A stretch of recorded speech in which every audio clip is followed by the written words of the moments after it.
Mesdames et messieurs, bonsoir, bienvenue à l'Chiquier International en direct de HAL24 News. Après le Royaume-Uni, le Canada, l'Australie et le Portugal, la France reconnaît officiellement à son tour l'État de Palestine. L'annonce a été prononcée dans le Grand Messe de l'ONU.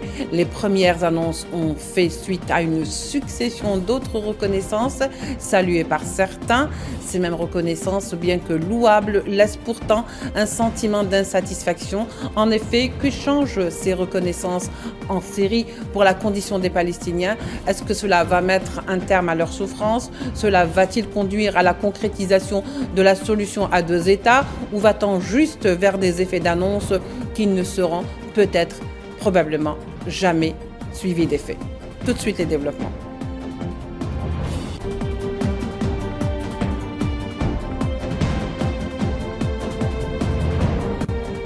Alors pour en parler tout de suite, nous avons avec nous nos invités, donc Anne Tuyaillon, présidente de l'association France-Palestine Solidarité, Emilio Dabed, avocat et juriste du droit international. Vous êtes également palestino-chilien.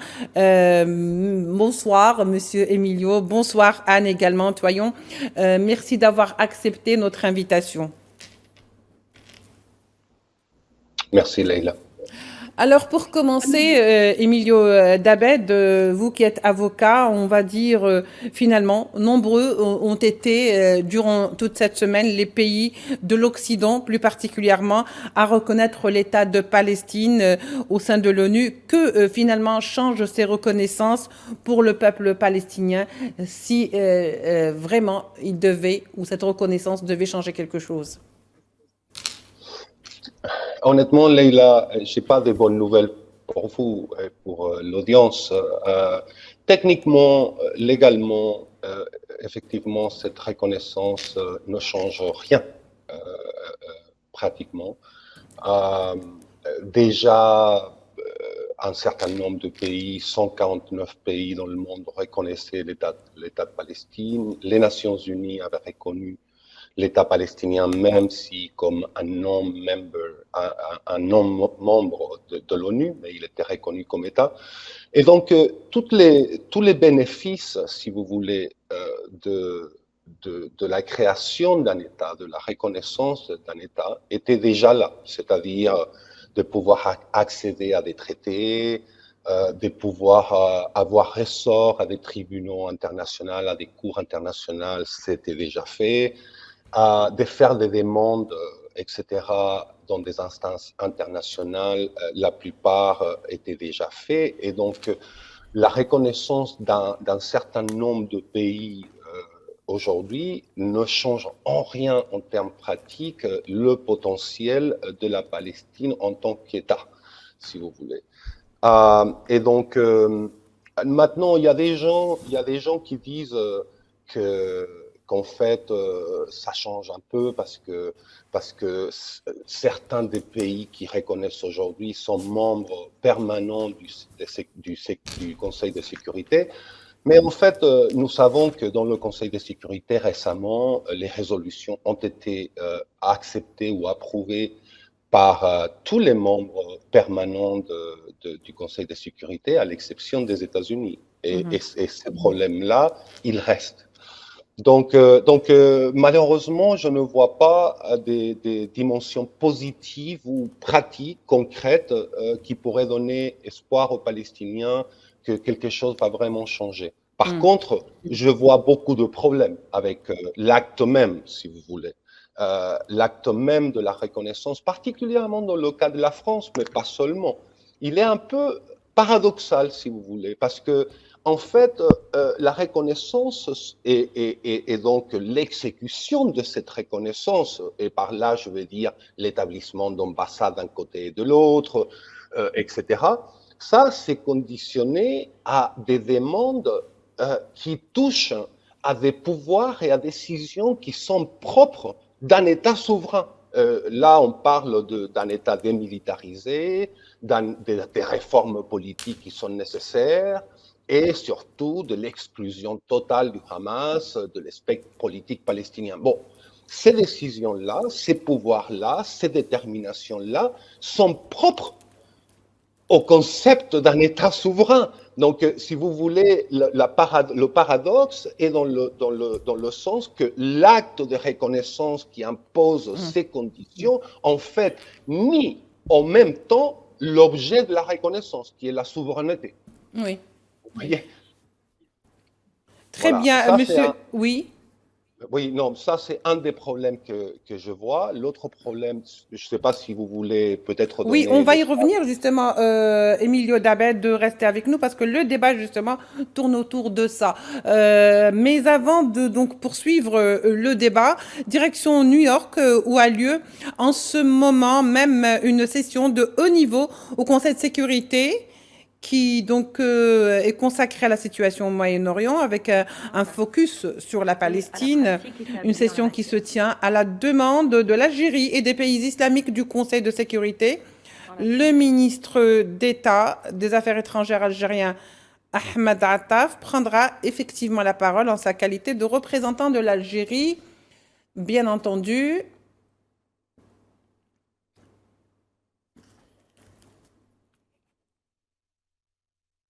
European Union for Foreign Affairs and Security Policy and Vice President of the European Commission.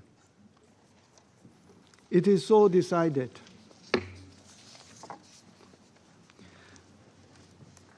The Security Council will now begin its consideration of item 2 of the agenda. I now give the floor to the Secretary General, His Excellency, Mr. Antonio Guterres. Mr. President, Excellencies, we are confronting one of the darkest chapters of the Israeli-Palestinian conflict. Nearly 2 years after the horrific Hamas terror attacks of 7 October, Alors, comme on le voit donc, on le constate, c'est le secrétaire général de l'ONU, Antonio Guterres, qui prend la parole en ce moment même. The Israeli military onslaught in Gaza City is compounding an already catastrophic humanitarian crisis. Countless Palestinian civilians and the remaining hostages are trapped under relentless bombardment and deprived of food, water, electricity, and medicine. Famine is a reality, with the population constantly forced to move and being starved. Très bien, donc nous revenons vers ce débat et vers cette session une fois que, bien sûr, sera le temps de parole qui sera accordé à notre ministre algérien des Affaires étrangères, Ahmed Attaf. En attendant, nous poursuivons le débat avec nos invités. Je me tourne vers vous, Anne Tualion. Vous êtes là? Je suis là, oui. Très bien. Alors, Anne, vous, en tant que présidente de l'association France-Palestine Solidarité, la France vient de reconnaître donc l'État de Palestine, mais pas que la France, plusieurs autres pays occidentaux l'ont fait. Finalement, selon vous, quelle sera cette valeur ajoutée aujourd'hui avec cette reconnaissance, si tant et si bien c'est le cas? Est-ce que vous pensez qu'il y a une valeur ajoutée aujourd'hui, par exemple? Qu'est-ce que cela va rajouter aux Palestiniens? Déjà, ce qu'on peut dire, c'est que cette reconnaissance de l'État de Palestine par la France, c'est quelque chose qui était demandé depuis des années et des années par le mouvement de solidarité. La seule chose, c'est que la question qu'on peut se poser, c'est quel État de Palestine, quel État la France vient de reconnaître.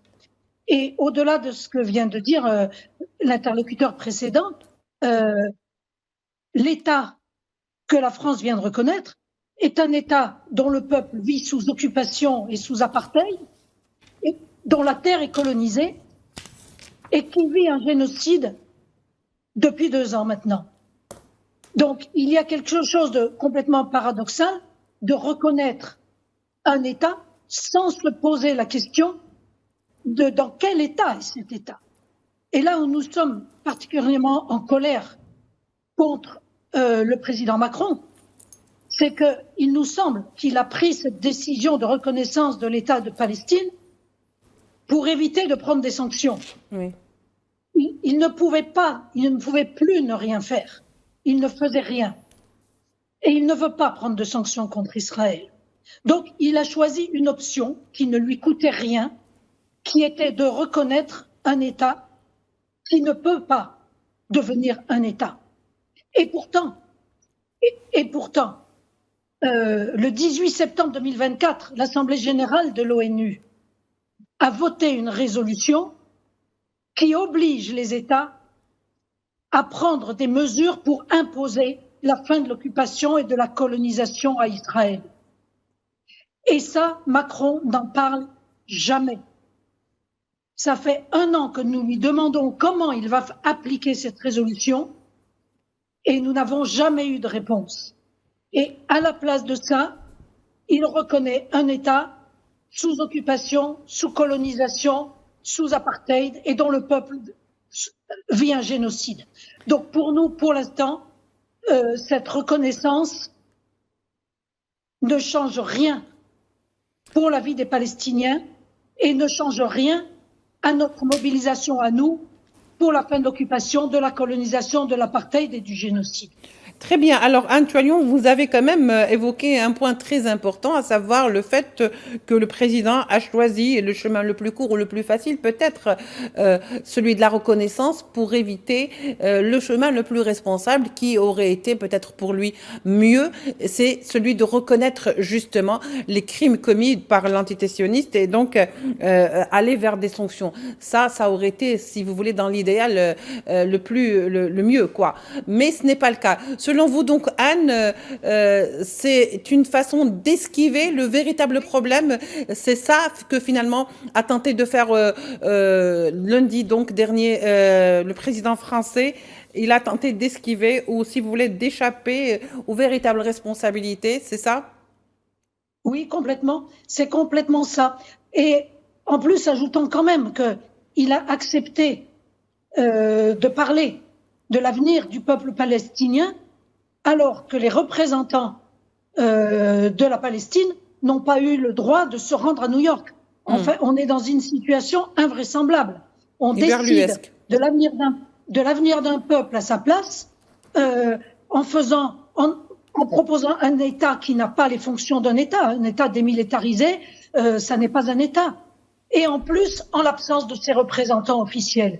On est dans une forme d'hypocrisie qui, malheureusement, ne nous laisse pas augurer de quelque chose de très positif. Pour nous, il n'y a pas d'autre chemin que la fin de l'occupation, la fin de la colonisation, la fin de l'apartheid, et n'oublions jamais le droit au retour des Palestiniens. Dans son discours, Macron, hier, n'a même pas prononcé le mot colonisation. Oui. Et il n'a pas parlé des prisonniers politiques, il a parlé des otages israéliens. Les prisonniers politiques palestiniens, il n'en a pas parlé.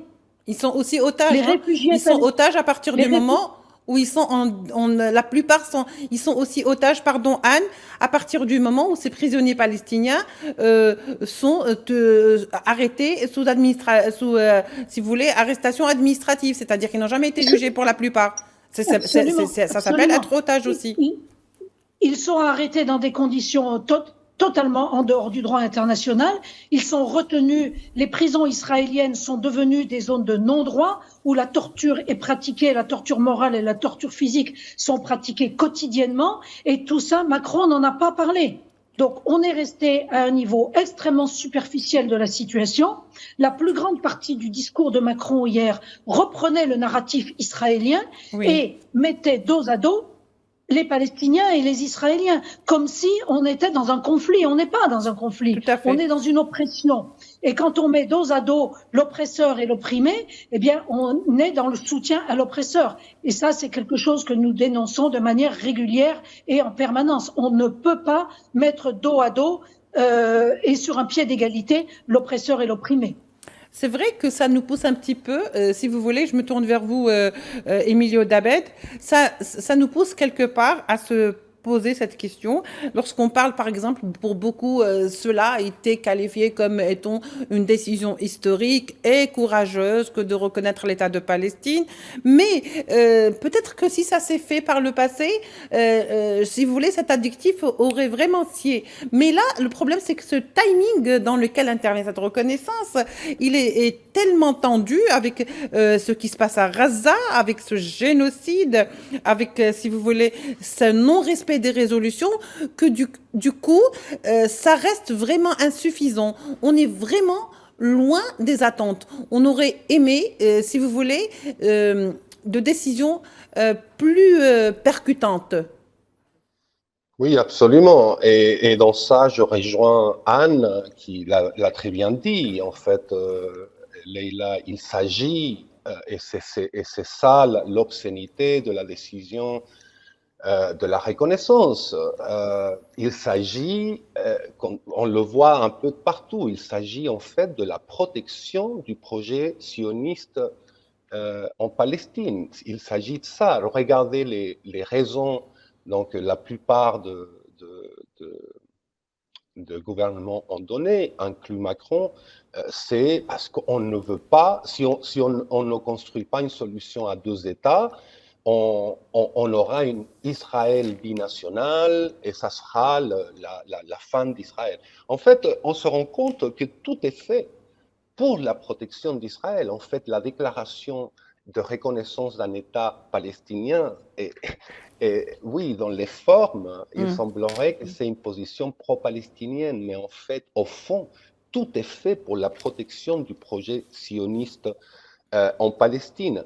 D'ailleurs, c'est pour ça que la reconnaissance vient sans aucune mesure concrète du point de vue légal, politique, diplomatique, etc.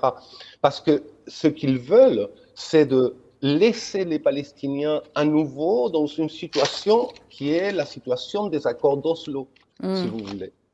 Les accords d'Oslo étaient une promesse vague d'un État palestinien, comme celle d'aujourd'hui, parce qu'ils disent on reconnaît l'État palestinien, mais on ne construira des ambassades qu'à condition que, etc. Et donc tout est hypothétique. L'exécution de cette reconnaissance n'aura pas lieu immédiatement. Ils mettront des conditions, et ce sont des conditions qui assurent l'existence d'Israël, la protection d'Israël et la protection finalement du projet sioniste en Palestine. Et donc, cette reconnaissance, sans mesure concrète du point de vue politique, légal, diplomatique, nous laisse dans une situation très semblable à celle d'Oslo, c'est-à-dire un processus qu'Israël a profité ou a pris pour s'approprier de plus de territoires palestiniens, pour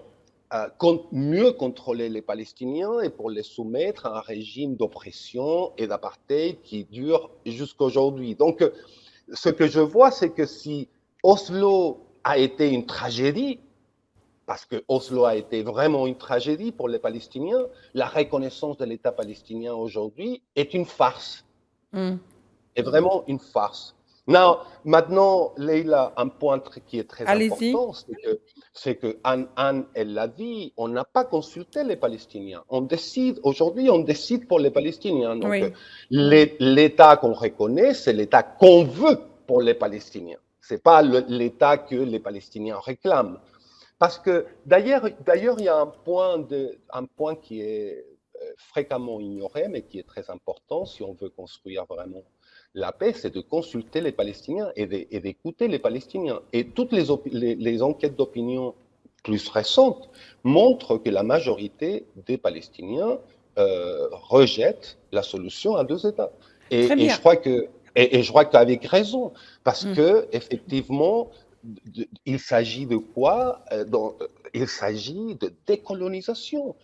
Il s'agit de la construction d'un État démocratique pour tous ceux qui voudront vivre dans cet État. Et donc, si la solution juste et politiquement et moralement acceptable est celle de la solution à un État, donc la décolonisation s'impose. Oui. Et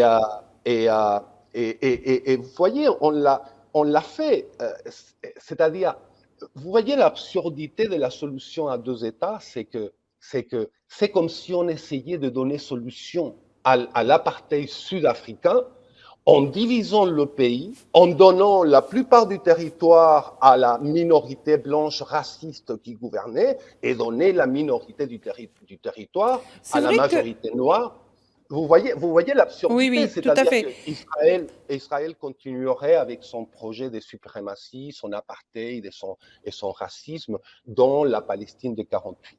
Oui, alors avec tout ce que vous venez de dire et ce que a dit tout à l'heure avec vous Anne Tualon, donc finalement, devant tout ça, il s'avère qu'il y a une réaction sioniste qui est quand même, si vous voulez, qui n'est pas très bon, on s'attendait un peu qu'il y ait une réaction de l'entité sioniste parce qu'ils ne veulent pas qu'il y ait une reconnaissance, qu'ils sont en train un petit peu de pestiférer. C'est vrai. Emilio, n'empêche que on parle d'un État, la reconnaissance. Comment peut-on aller vers la reconnaissance d'un État palestinien alors que toutes les conditions qui doivent justement mettre sur pied un État digne de ce nom n'existent pas pour ce qui concerne la Palestine. Vous venez de parler maintenant, à l'instant, du fait qu'aujourd'hui, la solution à deux États. La solution à deux États est toujours un choix qui est posé aujourd'hui, plus que jamais. Mais comment pouvons-nous aller vers une solution à deux États, par exemple, lorsqu'on sait que tout le territoire palestinien, en tous les cas, est morcelé? Vous voyez, vous avez la bande de Gaza, par exemple, qui aujourd'hui est complètement détruite. D'ailleurs, un certain Smotrich commence déjà à faire, si vous voulez, des annonces ou des effets d'annonce pour les immobiliers, pour qu'on puisse reconstruire ce fameux village touristique ou cette marina, et de l'autre côté, vous avez la Cisjordanie. Donc, de quelle manière une solution à deux États, finalement, Emilio? Non, honnêtement, Leïla, je ne vois pas comment on pourrait aller dans la direction des deux États. C'est-à-dire que cette reconnaissance, et je le répète, c'est l'absurdité de l'entêtement des Européens pour sauver Israël. Parce qu'ils savent que dans quelques années, ils vont continuer à construire des colonies, ils vont continuer à coloniser la terre, et ils ne permettront jamais à un État palestinien d'émerger. Et donc, les Européens savent que les Israéliens, en tant que sionistes, sont en train de commettre suicide. Parce que, effectivement, très vite, on aura une réalité d'un État si on ne l'a pas déjà, en fait. Un État. Et donc, la société israélienne et le gouvernement israélien va se confronter à une majorité de la population du territoire qu'il contrôle, qui est un État, et à lutter pour des droits civils, etc. Donc c'est ça que les États européens veulent éviter parce qu'ils savent que c'est suicidaire pour Israël et pour le projet sioniste. Mais vous voyez l'absurdité à nouveau. Ils semblent être préoccupés du futur et du sort d'Israël plus que les Israéliens. Maintenant, et je voudrais juste dire un dernier point, Leïla, si vous me permettez, parce que très souvent, on me demande, OK, mais si ce n'est pas deux États et c'est un seul État, comment arrive-t-on à un seul État? Quelles sont les mesures concrètes que la communauté internationale pourrait adopter, etc., pour nous acheminer vers un État démocratique, etc., qui est, à mon avis, la seule solution politiquement et moralement acceptable. Well, eh bien, Il y a un petit problème, je crois, de son. On va revenir vers vous parce que l'idée est quand même assez intéressante. Vous allez nous faire quelques propositions. Donc, Emilio, Anne Tualon, finalement, la question qui se poserait aujourd'hui, c'est que, alors, qu'est-ce qu'on prépare pour la Palestine après ces reconnaissances? Qu'est-ce qui attend, autrement dit, la Palestine après ces reconnaissances? Eh bien, si les États occidentaux, si la communauté dite internationale ne prend pas des sanctions contre Israël pour arrêter ces crimes, ils se préparent le pire pour le peuple palestinien. On le voit bien, Israël prépare l'annexion de la Cisjordanie. Israël n'a pas l'intention d'arrêter le génocide. Il a l'intention Ils ont d'ailleurs d'expulser fermé les frontières, oui. les Palestiniens. Donc,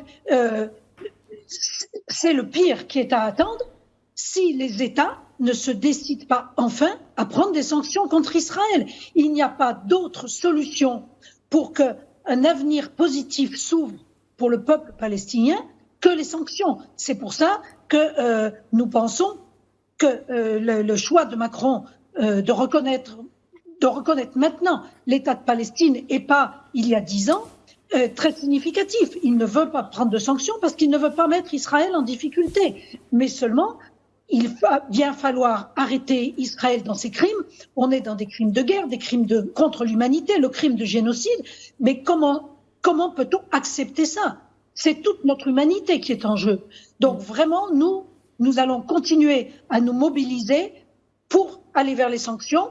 Peut-être qu'il y a une ouverture de sanctions vers l'Union européenne, mais il n'y a pas d'autre choix que celui-là. Sinon, ça s'appelle de la complicité. Les États qui ne prennent pas de sanctions contre Israël sont complices des crimes israéliens, y compris du crime de génocide. Donc, selon vous, Anne, ce sera ou c'est les sanctions qui feront la différence entre des annonces et entre des annonces suivies d'actes et de faits. Complètement. Cette annonce, ce n'est pas la reconnaissance en elle-même.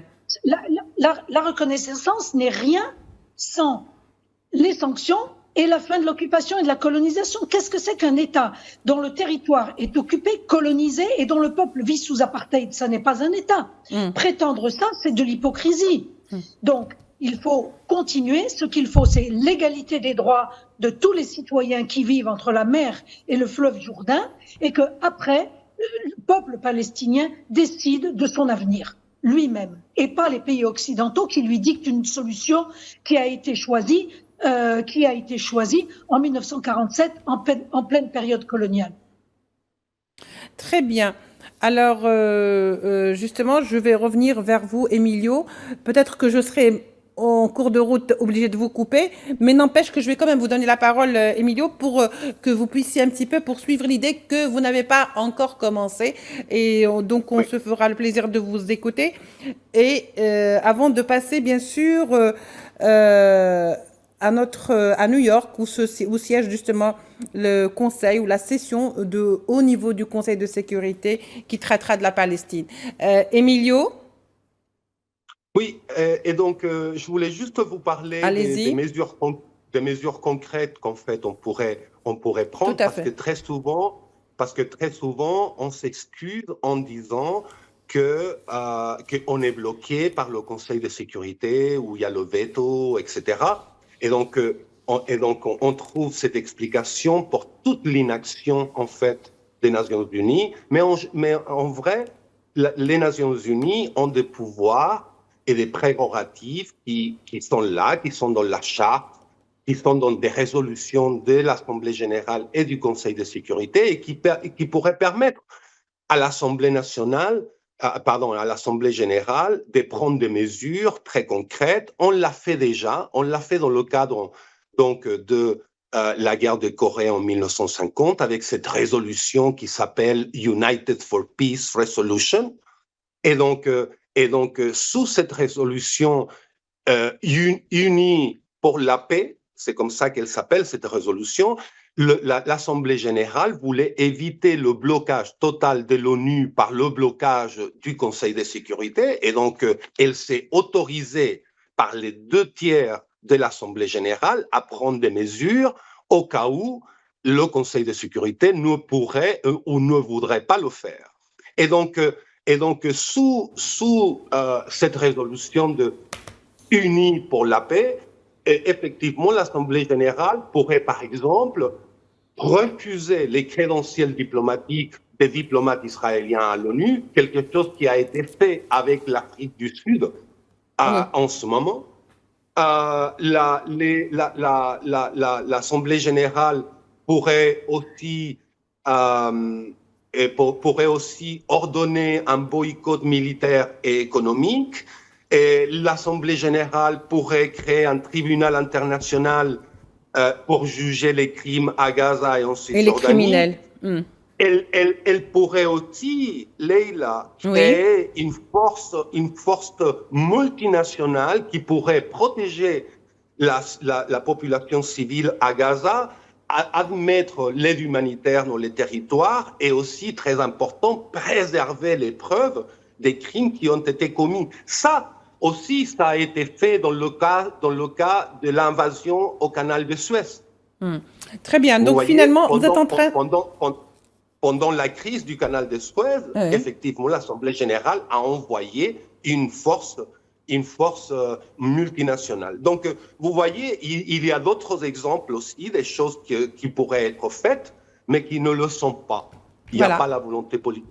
Oui, c'est vrai ce que vous dites, hein, parce que finalement, vous avez fait quand même une liste assez intéressante où il y a plusieurs points et plusieurs rappels que comme quoi, plusieurs fois, des décisions ont été prises en dehors du Conseil de sécurité parce que l'Assemblée générale, c'est aussi ça. Hein, ce sont des membres, ce sont des États qui peuvent décider et qui peuvent un peu sortir de ce qu'on appellerait un cadre juridique cousu de fil blanc. Le problème, c'est que, vous voyez, par le passé, ça s'est fait parce qu'il ne s'agissait pas de l'antité-sioniste. Aujourd'hui, il s'agit de l'antité-sioniste, donc qui justement va braver ça? On l'a vu, Netanyahou est en train d'assister aux assises, donc ça veut tout dire. Alors qu'il est, si vous voulez, il est passible d'une enquête ou, si vous voulez, d'un mandat d'arrêt de la CPI. Bon, bref, c'est pas le sujet du jour aujourd'hui, n'est-ce pas, Emilio? Mais il est vrai que les solutions existent, tout comme existent également les prétextes. On attend quand même. Je le rappelle, la prise de parole du ministre des Affaires étrangères algérien, Ahmed Attaf, donc en direct de l'ONU, d'un instant à l'autre. Je continue quand même du Conseil de sécurité. Je continue avec vous, Anne Toilion. C'est vrai, on vient d'entendre ou d'écouter ce qu'a dit Emilio Dabed. Les solutions existent, hein. Il ne faut pas, c'est-à-dire finalement se cacher derrière le fait qu'il y a veto. Parce qu'on ne peut pas un veto décider du sort de tout un peuple, qu'est donc le peuple palestinien, Anne. Les solutions existent et d'autant plus, je vous parlais tout à l'heure au début de l'émission de cette résolution qui a été votée l'année dernière par l'Assemblée générale des Nations unies et les États ont des mesures à prendre.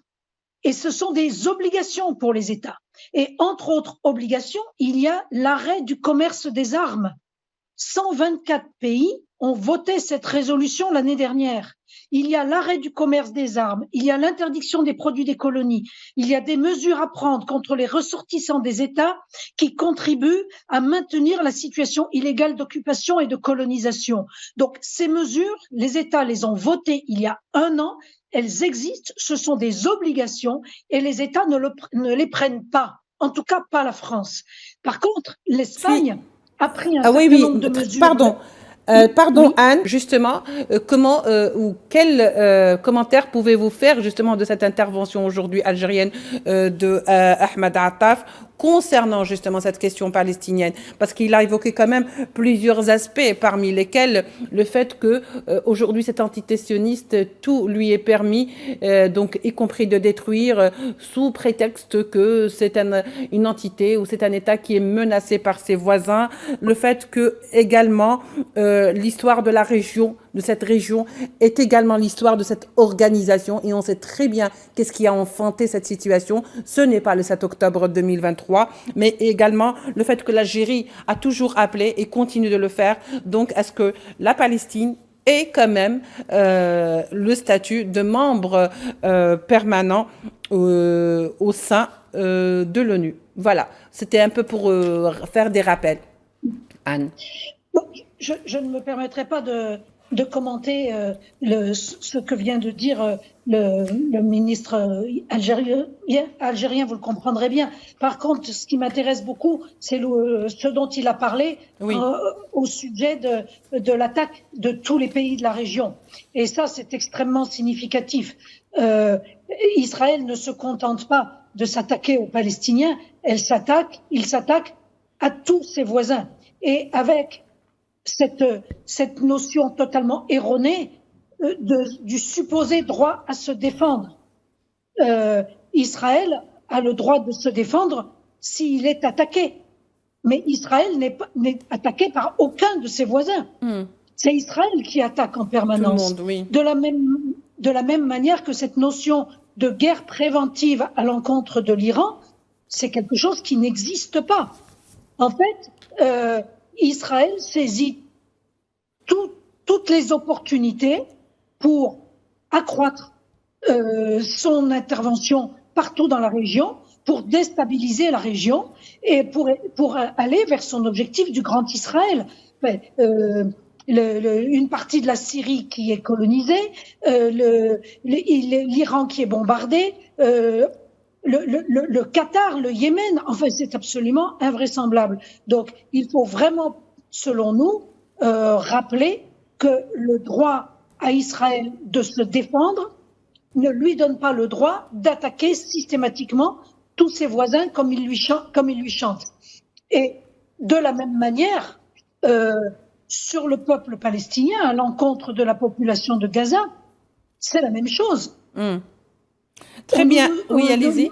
Nos gouvernements parlent du droit d'Israël à se défendre, mais Israël doit protéger les Palestiniens et non les attaquer. Surtout qu'ils sont, effectivement, c'est une puissance coloniale, donc ils sont sous-colonisés ou colonisés par l'entité sioniste. Finalement, Emilio Dabed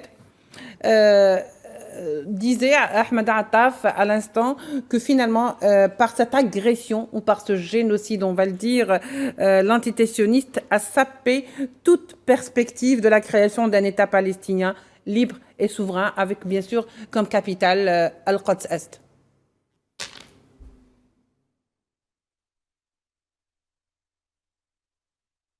Emilio, vous m'entendez ou vous voulez que... On a un petit problème justement avec Emilio, le temps que... Je pense est-ce que vous m'entendez là? Oui, oui, très bien Emilio, allons-y. Est-ce que vous souhaitez que je reprenne ma question?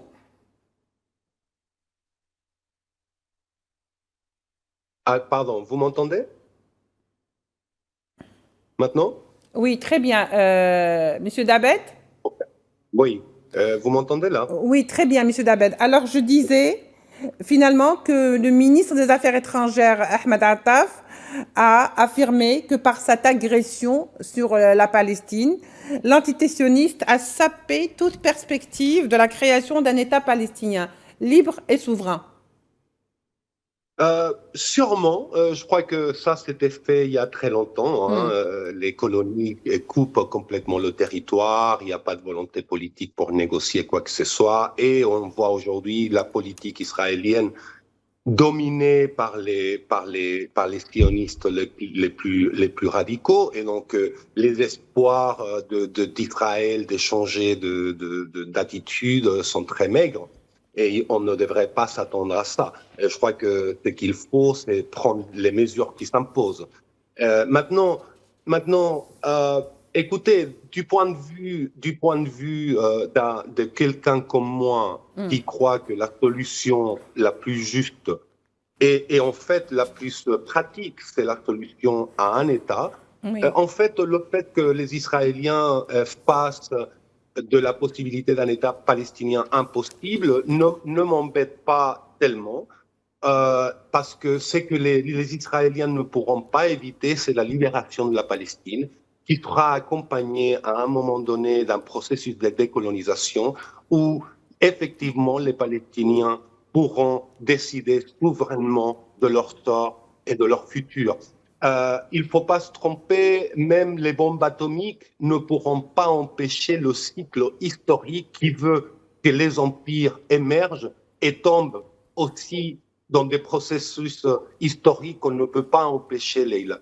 Oui. Et donc peut-être que cette radicalisation de la politique israélienne va retarder la libération de la Palestine, il n'y a aucun doute pour moi, mais ils ne pourront pas l'empêcher. Tout à fait. Ce n'est qu'une question de temps quelque part, si vous voulez. Voilà, c'est pour un petit peu résumer. Anne Toilion, justement, plusieurs aspects sur lesquels nous avons discuté et nous avons débattu, y compris donc qui s'incluent ou qui sont inclus dans cette reconnaissance de l'État de Palestine. Pour beaucoup d'États, reconnaître aujourd'hui l'État de Palestine, c'est également fuir la véritable responsabilité qui est celle de dénoncer un crime contre l'humanité qui se déroule donc à Gaza. Peut-être que la représentante de l'Allemagne n'a pas été avec les dos de la cuillère dans son discours beaucoup plus clair et beaucoup plus dans le langage que certains qui ont peut-être préféré esquiver de manière très diplomatique la question en jugeant que ce qui se passe aujourd'hui est inadmissible à Gaza alors qu'on parle de la reconnaissance. À quoi sert une reconnaissance? Le problème, c'est qu'on est face à une entité sioniste où tout est permis, à qui on a donné carte blanche, et cette entité sioniste qui, comme le disait donc le ministre des Affaires étrangères, vit toujours dans cette illusion du grand Israël, et donc que à partir de ce moment-là, on peut tout se permettre, y compris la violation, par exemple, des résolutions de l'ONU, et il n'y a pas que les résolutions onusiennes, mais également celles du droit international. Oui, effectivement, on touche là le cœur de la question.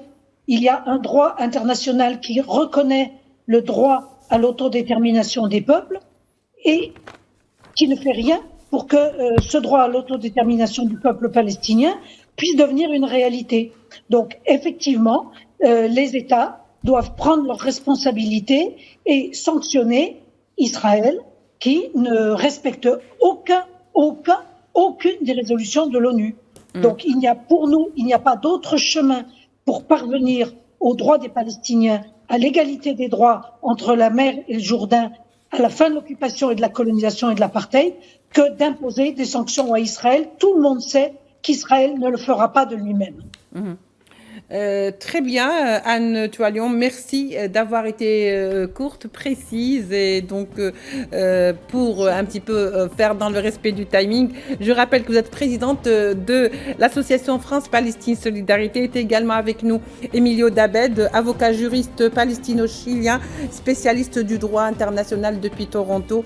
Merci à vous, mesdames et messieurs, de nous avoir suivis. On se retrouvera demain pour un nouveau numéro de l'Échiquier international. Au revoir.